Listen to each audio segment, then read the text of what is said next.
Sabi nila, lahat ng tao may role sa isang grupo. Pero paano kung ang role mo ay ang tahimik na tagamasid lang? Hindi ako leader tulad ni Cristel. Hindi ako masipag pero laging kinakabahan tulad ni Mia. Hindi rin ako tulad ni Ana na laging nagpapatawa. O ni Hana na mahilig mag-drawing pero tahimik lang. Dahil ako si Erin. Ako lang.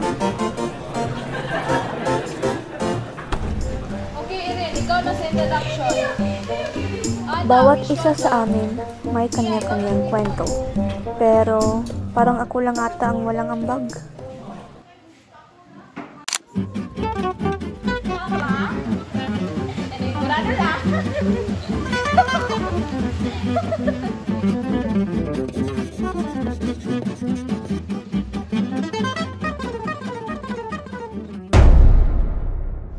Mia, lakasan mo naman ang boses mo. Relax lang. Kung magkamali tayo, gawa na lang tayo ng paraan.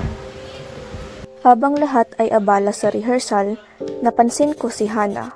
Wala siyang sinasabi pero ang bawat drawing niya parang sinasabi niyang, kaya mo yan.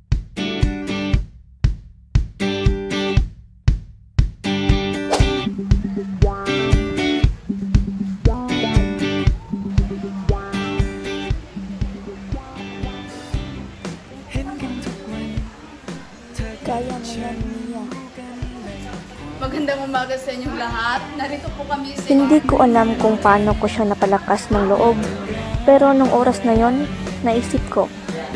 Minsan, hindi kailangan maging leader o bida para makatulong. Sadyang kailangan lang maging nandyan ka. At doon nagtatapos ang aming presentasyon.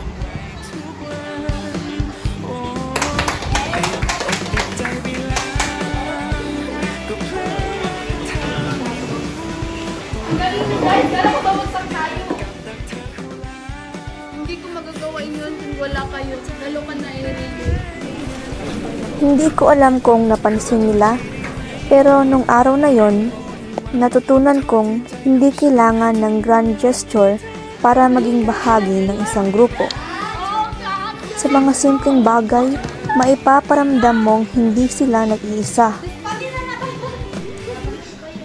Minsan, ang pinakamalaking ambag ay ang pagiging nandyan lang. At sa araw na yon, sa wakas, may naambag na ako. ก็เพราะว่าความใกล้ชิดหมดสิแก้ตัวก็หัวใจมันสปาร์คผิด